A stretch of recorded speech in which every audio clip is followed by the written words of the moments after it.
Thanks for joining us on Plus TV Africa. I'm Benga Aboroa. Nigeria's President Muhammadu Buhari will depart Abuja today for Lome, the Republic of Togo, to participate in two high-level meetings. On arrival, the president will have an intensive interaction at the Nigerian embassy with the Nigerian community based in Togo. A statement issued by Garba Shehu, senior special assistant to the president on media and publicity, said Buhari would attend the joint ECOWAS and ECCAS summit, which will deliberate on common security threats to countries in the West Africa and members of the Economic Community of Central African States, with a view to forging concerted strategies in tackling the menace of terrorism, transborder crimes, and other forms of violent extremism. It will be recalled that President Buhari had expressed support for the proposed ECOWAS-ECAS summit when he received the current chair of ECOWAS authorities, heads of state and government, President Faure Gnassingbé of Togo, on the 29th of June 2018 in Katsina. A Socio-Economic Rights and Accountability Project, SERAP, has petitioned Mr. David Kaye, Special Rapporteur in the United Nations, to publicly press the Senate President, Bukola Saraki, and the entire leadership of the Senate of Nigeria to immediately withdraw a bill which aims to undermine constitutionally and internationally recognized media freedom in the country. The Senate had passed the bill for second reading despite subsisting court case and strong opposition to it. But in a petition dated 27th of July 2018 and signed by SERAP Deputy Director Timothy Adewale, the organization said criminalizing media freedom would not only violate the rights of journalists and media practitioners to carry out their legitimate work, but undermine the ability of Nigerians and others in the country to be informed on events of critical importance and participate in the governance process. The bill would escalate the growing threats and attacks on the rights of freedom of expression and media freedom and have a powerful chilling effect across the country.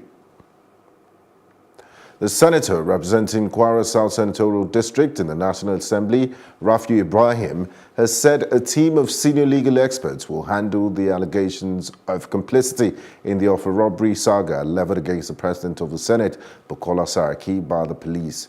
The police have insisted that Saraki is needed to make certain clarifications on the statements of the suspects arrested in connection with the robbery, despite the legal advice from the Office of the Attorney General of the Federation and Minister of Justice, which absolved the Senate President of any complicity in the act.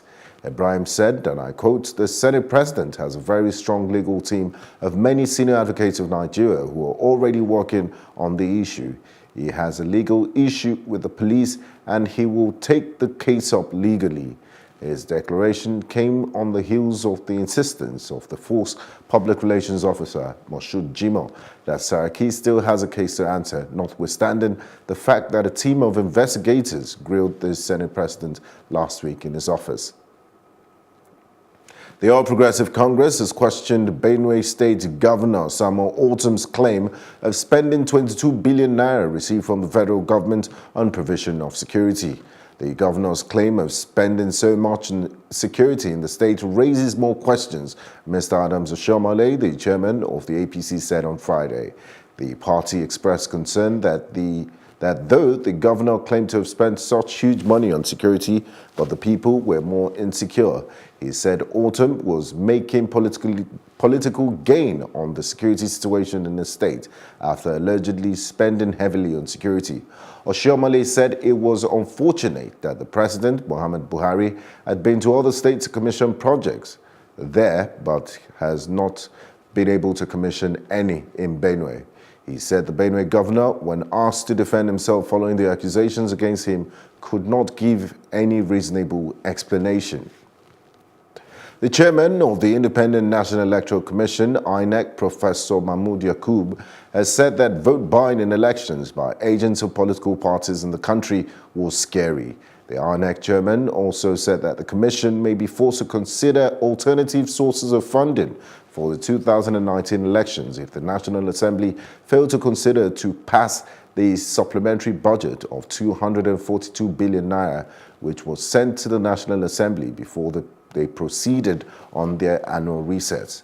Speaking at the biannual retreat of State House correspondents hosted by the Lagos State government in Ekpe Resort yesterday, the INEC boss assured that next year's elections will be the best ever in the country. While making reference to the ongoing amendment of the Electoral Act pending in the National Assembly, he said that any law that was not passed 6 months before elections was null and void. A 46-year-old Nigerian-American, Emeka Nduku, based in Bowie, Maryland, has been sentenced to 4 years in prison for engaging in business email scheme and conspiring to launder more than $900,000 proceeds of scams. The Federal Bureau of Investigation, in a statement, said Nduku tricked 7 companies in the United States and abroad into wiring more than $900,000 into accounts controlled by various co-conspirators, the FBI said. Nduku, a dual citizen of the United States and Nigeria, pleaded guilty in April 2018 in the United States District Court of the District of Columbia to 1 count of money laundering conspiracy. He was sentenced by Timothy J. Kelly. Following his prison sentence, he will be placed on 3 years of supervised release. The judge also ordered Nduku to pay $791,870 in restitution to the companies. Additionally, Judge Kelly ordered Nduku to forfeit a 2014 Mercedes-Benz GL 450 and to pay a forfeiture money judgment in the amount of $429,848, representing the share of the criminal proceeds that Nduku personally obtained. South African President Cyril Ramaphosa said on Friday that a private meeting with Russian President Vladimir Putin this week ended with an agreement that the 2 countries' governments would discuss a nuclear power deal in the future. Ramaphosa told Putin that South Africa could not proceed with a nuclear expansion for now because the economy was not performing optimally. President Putin, on the other hand, says he is open to begin talks once South Africa is ready. Researchers in Sierra Leone have found a new strain of the Ebola virus, the government said. The virus was discovered in Bats in northern Bombali region by scientists in a joint U.S.-West African study funded by USAID. The findings comes 2 years after the end of the worst ever Ebola outbreak that killed more than 11,000 people in Guinea, Liberia, and Sierra Leone. Researchers, however, said the new Bombali virus is distinct from other Ebola virus strains and is not yet known whether it could develop into the deadly disease. Voters in Mali head to the polls to select a president amidst increasing attacks by extremist groups linked to Al-Qaeda and the Islamic State group.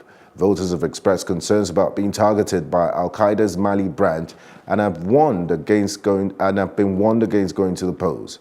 Deadly communal clashes between ethnic groups and accusations of heavy-handed counter-terror operations also complicated what President Ibrahim Boubacar Keïta hopes will be a victory, giving him a second term. Keïta came into power in 2013 and faces 23 other challengers in the first round. His main challenger, Somalia Cisse, has criticized the president for not addressing Mali's rising insecurity. Still in elections in Africa, Zimbabweans tomorrow will head to the polls to vote in the first ever election since longtime leader Robert Mugabe was forced to resign in November. More than 5 million Zimbabweans are registered to vote on Monday in the general elections and tightly contested elections. A candidate must get at least 50% of all votes to win the presidency, or it will be decided by a runoff on the 8th of September. Following the upcoming elections in Zimbabwe, former President Robert Mugabe is to give a surprise press conference today on the eve of the country's first elections since he was ousted from office last year. The press conference will be at the Blue Roof, which is his private residence in Harare. Zimbabwe goes to the polls on Monday in its first election since Mugabe was forced to resign last November after 37 years in power, with allegations mounting of voter fraud and predictions of a disputed result. When we return, we'll bring you the latest developments around the world. Do stay with us.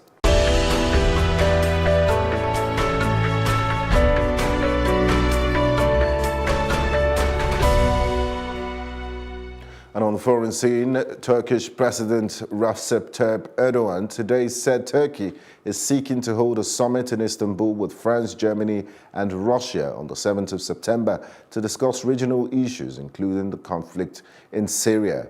Erdogan said, and I quote, "We will discuss what we can do in the region together," end of quote. He gave no further details on the issues on the agenda, but said Turkey would continue to dialogue with Russia. Erdogan met with Russian President Vladimir Putin during the visit on the sidelines of BRICS summit of leading emerging economics in Johannesburg, South Africa. There was no immediate confirmation from Moscow, Paris or Berlin. Police in the northeastern Chinese city of Changchun said on Sunday they had asked prosecutors to approve the arrest of 18 people at Shanseng Biotechnology Corporation Limited, a vaccine maker at the center of a safety scandal. China's drug regulator has accused Shanseng of fabricating production and inspection records related to a rabies vaccine regularly given to infants. In a brief statement, Changchun City Police said the investigation had already basically found that criminality was involved in the company's vaccine production. The 18 people they have applied to arrest include its chairwoman, Gao Junfang, on suspicion of producing and selling substandard drugs, police said. Adding their probe was continuing. Calls for the company seeking comment went unanswered. President Xi Jinping has ordered all relevant departments to investigate the scandal, which has triggered public outrage in what is the latest case of tainted medical products in China. Palestinian teenager Ahmed Tamimi left prison today after an 8-month sentence for slapping 2 Israeli soldiers. Asaf Librati told the AFP. 17-year-old Tamimi and her mother, who was also jailed over the incident, were being driven by Israeli authorities from a prison inside Israel to a checkpoint leading to the occupied West Bank, where they live. Her now familiar image has been painted on Israel's separation wall, cutting off the West Bank. Palestinian President Mahmoud Abbas has praised her, and social media has been flooded with support. But for Israelis, Tamimi is being used by her activist family as a pawn in staged provocations. Many Israelis also praised the restraint of the soldiers, who remained calm throughout, though others said her actions merited a tougher response. The Premier's office reported that the Iraqi Prime Minister Haider al-Abadi suspended his electricity minister on Sunday amidst continuing protests over poor public services, especially power cuts and rampant corruption. The statement also said that the Prime Minister has also ordered an internal government investigation into Electricity Minister Qasim Al-Fawadi's role in deterioration of utility services. There was no immediate comment from Fawadi. Protests have swept cities in the long-neglected south. Iraq is Shiite Muslim heartland over widespread electricity outrages during the blistering hot Iraqi summer, a lack of jobs and proper government services, and pervasive gaffe. On Saturday, Abadi sacked 5 local election officials after they were charged with acts of corruption during the May 12 parliamentary elections. Abadi's move comes after Iraqi's top Shia cleric, Grand Ayatollah Ali al-Sistani, urged government action to fight corruption to diffuse unrest. We'll bring you business reports after this. Do stay with us.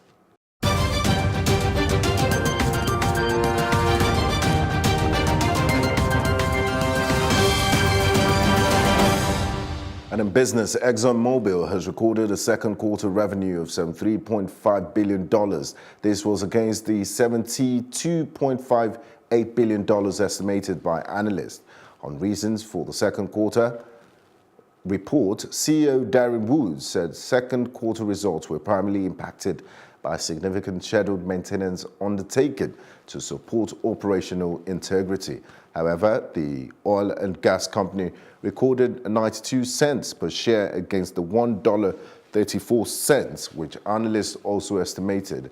It also recorded a net income of $3.95 billion, lower than the expected $5.35 billion.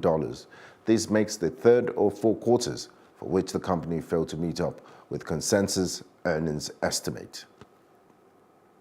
A Turkish company has expressed interest in refinancing Zambia's $750 million Eurobond failing due in 2022. Zambian President Edgar Lungu said on Saturday during talks with Turkish President Tayyip Erdogan. Zambia, whose credit rating was downgraded by Moody's on Friday, said in December last year that it would begin refinancing Eurobonds worth a total of $3 billion in 2019 to reduce the cost of debt servicing for Africa's #2 copper producer. During talks in Lusaka with the visiting Turkish president, Lungu said that the firm could send representatives to Zambia in September to discuss details of refinancing, as well as the $750 million Eurobond. Zambia has a $1 billion Eurobond due in 2024 and another $1.25 billion Eurobond, which will be due for repayment in 2027. Still ahead on Plus TV News is our roundup on sports news. We'll be back in a moment.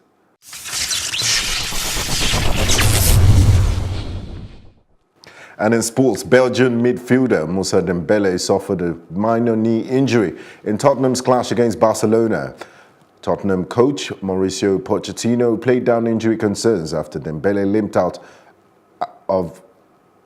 limped out during his side's penalty shootout during a penalty shootout defeat to Barcelona in Los Angeles. Son Heung-min and Georgia's Kevin Nkudu scored as Spurs battled back from 2-0 at halftime to draw 2-2 before they were beaten 5-3 on spot kicks, with Anthony Georgiou missing from 12 yards. On Dembele's injury, Pochettino told Sports TV, "Yes, I think it's minor. Maybe he was a little bit tired, but I don't think it's a big issue." We also confirmed the injuries in the rest of the squad are not major, but that the issues ruled them out of the clash with the Spanish champions. Liverpool scored 3 second-half goals as they wrapped up their pre-season tour of America on Saturday with a dominating 4-1 victory over Manchester United at the Michigan Stadium. Xherdan Shaqiri put a stamp on his Liverpool debut with a spectacular bicycle kick goal to round up the scoring in the International Champions Cup match in front of a crowd of 101,000.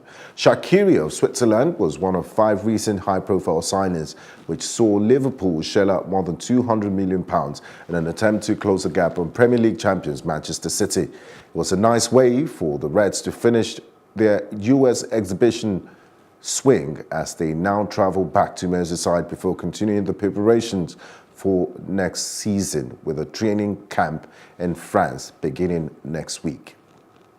Formula One World Championship leader Lewis Hamilton put Mercedes on pole position for the Hungarian Grand Prix on Saturday amidst thunder, lightning and plumes of spray. Valtteri Bottas made it a Mercedes front row lockout for Sunday's race, when conditions are expected to brighten up with rival Sebastian Vettel only 4th and behind Ferrari teammate Kimi Raikkonen. Hamilton now has some 7 career poles and 5 this season, but Saturday's qualifying went against the odds with opportunities emerging as the heavens open up. "It's great for the team to have a 1-2. We couldn't have expected this," said the 3-year-old Lewis Hamilton, who leads Vettel by 17 points after 11 races in the battle of the 4 times world champions. And that's our news roundup of events. We'll be back later with more stories making the headlines. Do join us. I am Benga Aborowa. Have a lovely day.